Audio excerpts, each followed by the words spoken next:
Hello दोस्तों, कैसे हैं आप। आशा करता हूँ आप सभी ठीक होंगे। तो आपका अपने चैनल स्किल स्टडी सेंटर में एक बार पुनः स्वागत है।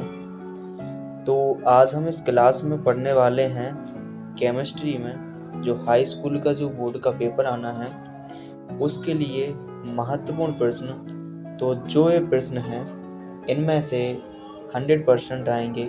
तो आप बने रहिए इस क्लास में, जिससे आपके 8 से 10 नंबर इस वीडियो से कंप्लीट हो जाएंगे। और बहुत ही सिंपल टॉपिक हैं, तो समझते चलिएगा। जैसे कि पहले चैप्टर में ही पहला एक क्रिया है योगात्मक अभिक्रिया। तो योगात्मक अभिक्रिया होती क्या है? जब दो या दो से अधिक अभिकारक क्रिया करके केवल एक उत्पाद का निर्माण करते हैं उसे क्या कहते हैं? योगात्मक अभिक्रिया। यानी इसमें क्या होगा, दो होंगे अभिकारक या दो से ज़्यादा भी अभिकारक होंगे, तो जब भी क्रिया करेंगे तो हमें केवल और केवल एक उत्पाद मिलेगा। तो ऐसी अभिक्रियाओं को हम क्या कहते हैं? योगात्मक अभिक्रिया। तो याद हो गया होगा आपको, बहुत बढ़िया। तो ऐसे ही याद करना हो, और ये आपको याद जब तक रखना है, यानी आप लाइफ टाइम याद रख सकते हो। तो इसके बाद जैसे इसमें क्रिया कराई गई है कार्बन पर, कार्बन और ऑक्सीजन को लेके, तो कार्बन डाइऑक्साइड बन गया, तो एक उसमें उत्पाद बना हुआ है। और कार्बन और ऑक्सीजन दो क्या हैं? अभिकारक हैं। ऐसे ही हाइड्रोजन ऑक्सीजन दो अभिकारक हैं, उनको क्रिया करवाई गई उनके मध्य, और क्रिया करवाने के पश्चात एक इसमें उत्पाद बना हुआ है। तो इसलिए ये योगात्मक अभिक्रिया के उदाहरण हैं। ठीक है। इसके बाद जो अगली है इम्पोर्टेंट रिएक्शन, जो कि है वियोजन अभिक्रिया। वियोजन अभिक्रिया, वियोजन का मतलब होता है टूटना। जैसा कि आगे इसकी डेफिनेशन लिखी हुई है, दाब की उपस्थिति में एक यौगिक, ध्यान देना, एक यौगिक दो या दो से अधिक उत्पादों में टूट जाता है। कितना? दो या दो से कम दो में तो टूटेगा, दो से ज़्यादा में भी टूट सकता है। उसे वियोजन अभिक्रिया कहते हैं। जैसे कि यहाँ पर जो एग्जाम्पल है, जैसे कैल्शियम हाइड्रोक्साइड, ये बुझा हुआ चूना है। इस बुझे हुए चूने को जब गर्म किया गया तो ये कैल्शियम ऑक्साइड और जल में टूट गया। तो इसमें क्या है? दो उत्पाद हैं, बिल्कुल हैं। ऐसे ही अमोनियम क्लोराइड यानी कि NH4Cl, जिसको नौसादर भी बोलते हैं, इसी का नाम नौसादर है। इसको जब हीट किया गया तो अमोनिया बना इसमें, और HCl मतलब हाइड्रोक्लोरिक अम्ल भी बन गया। तो ये दो भागों में टूट गई है। एक जो यौगिक है दो भागों में टूट गया, तो इसको बोला जाता है वियोजन। और एक क्रिया हो रही है, तो इसलिए इस क्रिया को बोला जा रहा है वियोजन अभिक्रिया। क्लियर? ठीक है। तो इसके बाद जो अगली अभिक्रिया है वो है विस्थापन अभिक्रिया। तो विस्थापन अभिक्रिया में, विस्थापन का मतलब ही होता है कि एक जगह से दूसरी जगह बैठना। ठीक है ना? तो ऐसे ही तो यहाँ पर क्या होता है कि विस्थापन अभिक्रिया में, विस्थापन अभिक्रिया वह अभिक्रिया है जिसमें अधिक क्रियाशील तत्व, मतलब जो शक्तिशाली होगा, अधिक क्रियाशील होगा, वो कम क्रियाशील तत्व को विस्थापित कर देता है। मतलब ये तो वही बात हुई, जिसकी लाठी उसकी भैंस। यानी जो शक्तिशाली होगा वो क्या करेगा? कम भाले को उठा देगा और स्वयं वहाँ पर बैठ जाएगा। जैसे कि एक क्रिया देख रहे होगे, जैसे यहाँ पर जिंक की क्रिया करवाई गई H2SO4 से, तो H2 जो है, हाइड्रोजन जो है, जिंक की अपेक्षा कम क्रियाशील है, जिंक अधिक क्रियाशील है। जिंक ने क्या किया? ये हाइड्रोजन को लात मारी, तो हाइड्रोजन बाहर फेंक गया, ये भाग गया और स्वयं वहाँ पर SO4 के साथ चिपक गया। यानी कि इसने जिंक सल्फेट बना लिया। देख रहे हो, जिसकी लाठी उसकी भेंट जैसा हो रहा है यहाँ पर। तो यहाँ पर जिंक ने हाइड्रोजन को लात मारी, तो हाइड्रोजन गिर गया बाहर, और स्वयं जो जिंक है वो SO4 के साथ चिपक गया। ऐसे ही यहाँ पर आयरन और कि क्रिया कराई गई कॉपर सल्फेट के साथ, तो ऐसे ही आयरन ने क्या किया, कॉपर को लात मारी, तो कॉपर बाहर गिर गए और जो आयरन है SO4 के साथ चिपक गए और FeSO4 बना लिया फेरस सल्फेट। ओके, तो एक इसके उदाहरण हो गए, ये हो गए विस्थापन अभिक्रिया के। तो अभी अभी याद करना है आपको, ठीक है, क्योंकि पेपर के लिए बहुत ज़्यादा समय नहीं बचा हुआ है।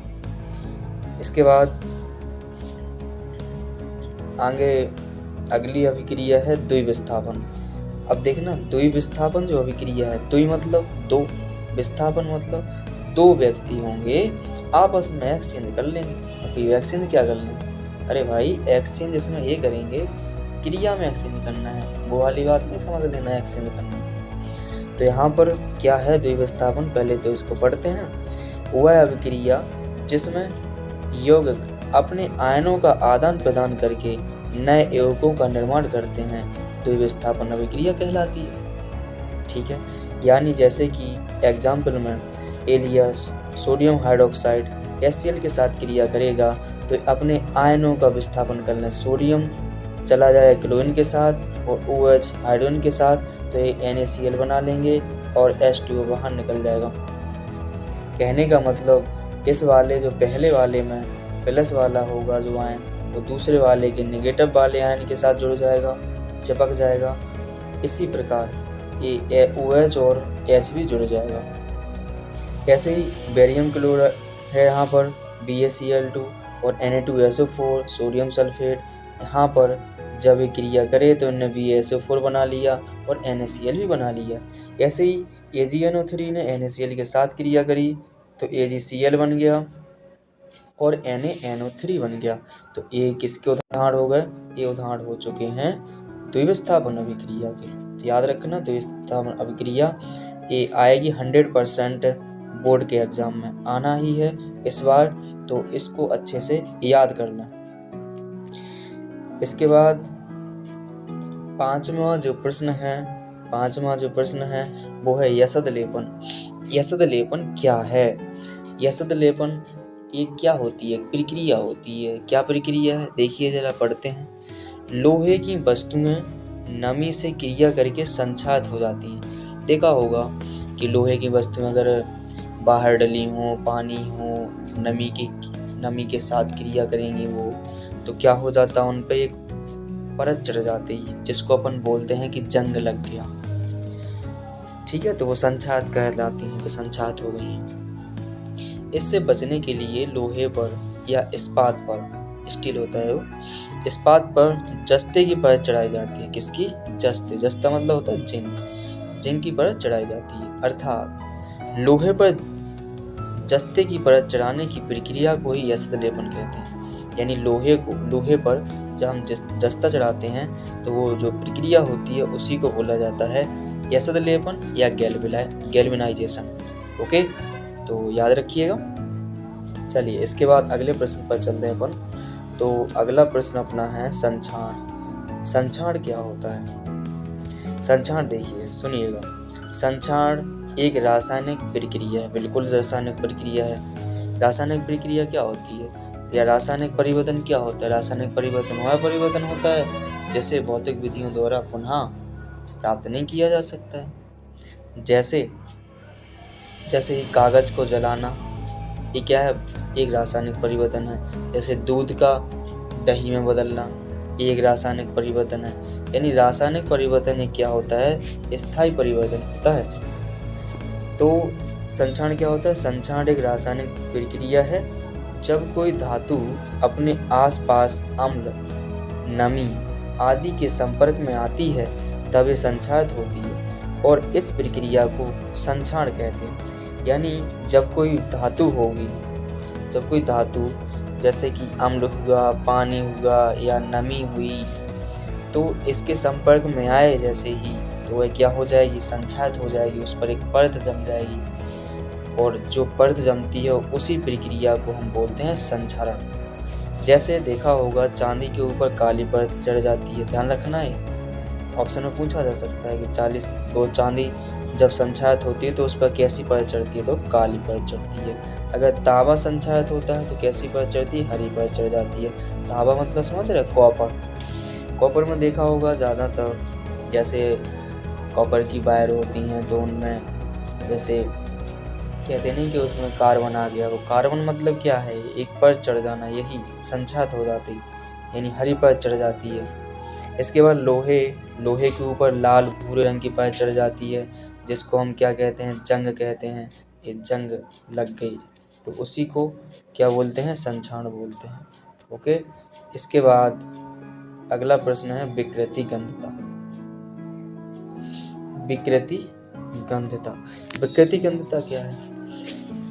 वसायुक्त अथवा तेलीय यानी तेल से बने हुए खाद्य सामग्री को जब लंबे समय तक रखा जाता है तो उसके स्वाद या गंध में परिवर्तन आ जाता है। यानी जब हम ज़्यादा समय तक तेलीय खाद्य सामग्री को रखते हैं तो उसके गंध या स्वाद में क्या हो जाता है, परिवर्तन, बदल जाती है। जो जैसी ताज़ी रहती है ना, जैसी फ्रेश, वैसा नहीं रहता है, क्योंकि वे ऑक्सीकृत हो जाते हैं। क्यों हो जाते हैं? ऑक्सीजन से क्रिया कर लेते हैं।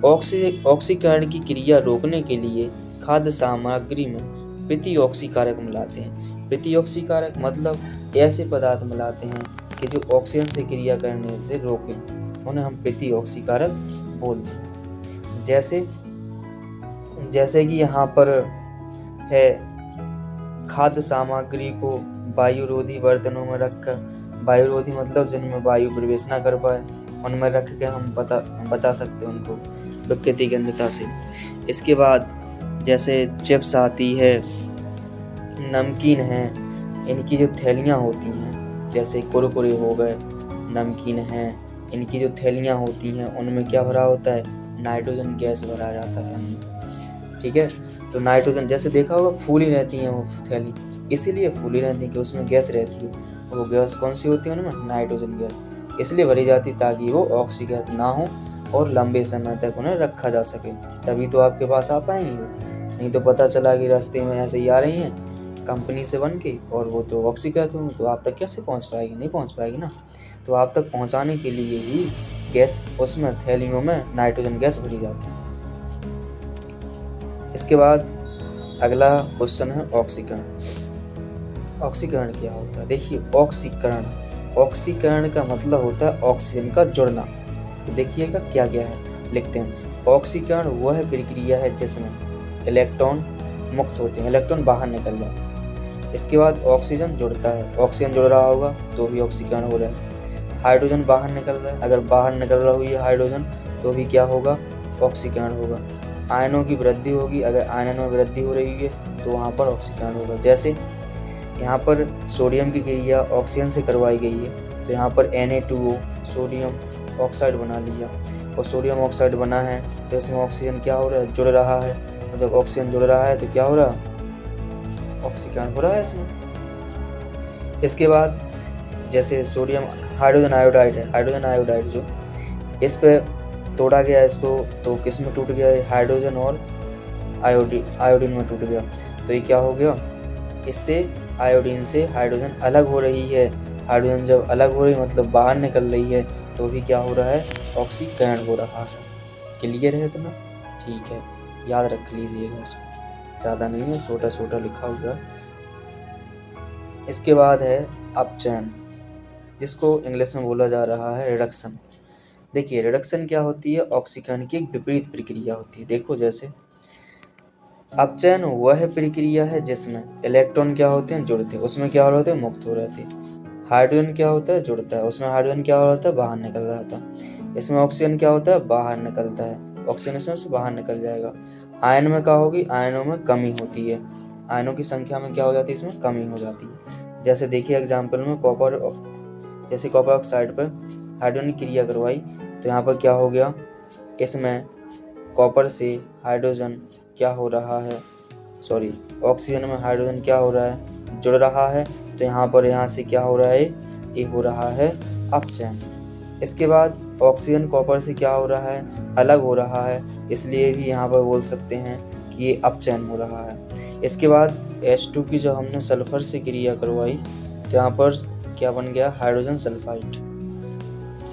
तो इसमें क्या हो रहा है, हाइड्रोजन इसमें जुड़ रहा है। जब हाइड्रोजन इसमें जुड़ रहा है तो क्या हो रहा है, अपचयन हो रहा है। ओके, चलिए इसके बाद अगले प्रश्न पर चलते हैं। रेडॉक्स अभिक्रिया। रेडॉक्स अभिक्रिया क्या है, देखिए जैसे कि रेड ऑक्स, रेड मतलब रिडक्शन से लिया गया, ऑक्स मतलब ऑक्सीडेशन से। तो देखिए यहाँ लिखा हुआ है रेडॉक्स शब्द दो शब्दों रिडक्शन और ऑक्सीडेशन से मिलकर बना है। अर्थात रेडॉक्स वे अभिक्रियाएं होती हैं जिनमें ऑक्सीकरण और अपचयन दोनों एक साथ होता है। यानी कि अगर क्रिया में रिडक्शन और ऑक्सीडेशन एक साथ हो रहा है तो उस अभिक्रिया को बोला जाएगा रेडॉक्स अभिक्रिया। जैसे कि एग्जाम्पल लेते हैं अपन, जैसे एग्जाम्पल में जैसे Na की क्रिया Cl2 से कराई हमने, तो यहाँ पर क्या हो रहा है, Na से यहाँ पर प्लस हो रहे हैं, यहाँ पर तो यहाँ पर हो रहा है आयनों में वृद्धि हो रही है, तो यहाँ पर हो रहा है क्या, ऑक्सीकरण, और यहाँ पर आयनों में कमी हो रही है, तो यहाँ पर क्या हो रहा है, अपचयन। ठीक है, तो ये ऑक्सीडेशन यानी इसको बोल सकते हैं ऑक्सीडेशन और रिडक्शन वाला, तो दोनों अभिक्रिया हो रही हैं इसमें, इसको बोलेंगे कौन सी अभिक्रिया है, रेडॉक्स अभिक्रिया। तो उदाहरण सीख सकते हो इसके लिए, क्लियर।